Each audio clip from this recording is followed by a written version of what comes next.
अध्याय 4 बादल और गौरैया। पेड़ पौधे, पक्षी, बादल आदि सभी प्रकृति के ही अंग हैं। एक का नुकसान सबका नुकसान है। कहानी में ये बात मजेदार ढंग से कही गई है। पढ़ो और कहानी का मजा लो। उत्तर भारत में एक साल बहुत भयानक सूखा पड़ा। गर्मी से धरती की ऊपरी सतह पर पपड़ियां जम गई। जगह जगह से मिट्टी चटक गई। अधिक गर्मी पड़ने से लोगों को आशा थी कि जल्दी ही वर्षा होगी, परंतु बारिश के आसार बिल्कुल दिखाई नहीं दे रहे थे। गर्मी बहुत लंबी होती जा रही थी। जंगल के सारे तालाब और पोखर सूख गए थे। नदियों की धारा तो पहले से ही पतली हो गई थी। सभी पशु पक्षी गर्मी के मारे बेहाल थे। पानी बरस ही नहीं रहा था। सब सोच रहे थे कि पानी के बिना साल कैसे गुजरेगा।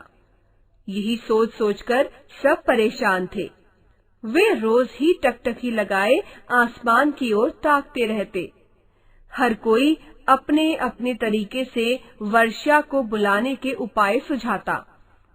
कुछ जानवर उन उपायों पर विश्वास करते थे, जबकि अधिकांश उन्हें अंधविश्वास ही मानते थे। एक दिन उन्होंने देखा, दूर बादल घिर रहे थे। बादल धीरे धीरे एक स्थान पर इकट्ठे हो रहे थे। उनका आकार बढ़ता ही जा रहा था।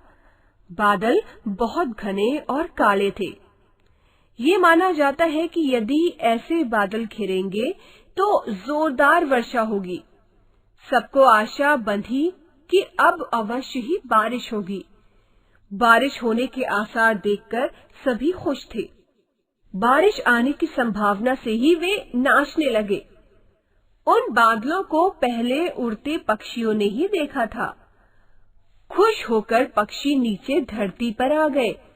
उन्होंने जानवरों को बारिश होने की संभावना की खबर दी। मानव तक भी ये खबर पहुंच गई।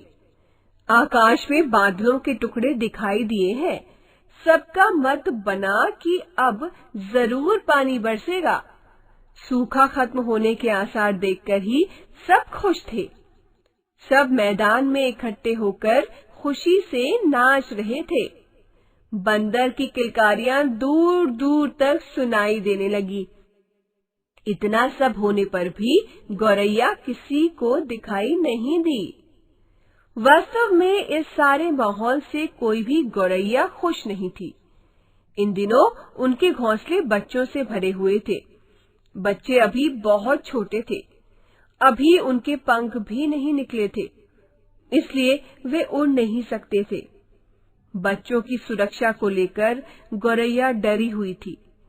वे जानती थी कि अगर बारिश होगी तो उनके बच्चों पर संकट आ जाएगा। ऐसी स्थिति में बच्चे कहाँ जाएंगे? पानी उनके घोंसलों में भर जाएगा और उनके बच्चे डूबकर मर जाएंगे। वे सोच रही थी कि कैसे अपने बच्चों की रक्षा करें। इस बीच बरसाती बादल और अधिक घने हो गए। काले काले बादलों से उन्हें बहुत डर लग रहा था। उन्हें समझ में नहीं आ रहा था कि संकट की इस घड़ी का सामना कैसे किया जाए। खुशी के इस माहौल में कोई दूसरा पशु पक्षी उनकी सहायता के लिए सामने आने वाला नहीं था। ऐसा उन्हें साफ दिखाई दे रहा था। किसी भी दूसरे जीव जंतुओं को वर्षा से कोई चिंता नहीं थी। सबका ध्यान बारिश के आगमन की ओर ही लगा हुआ था।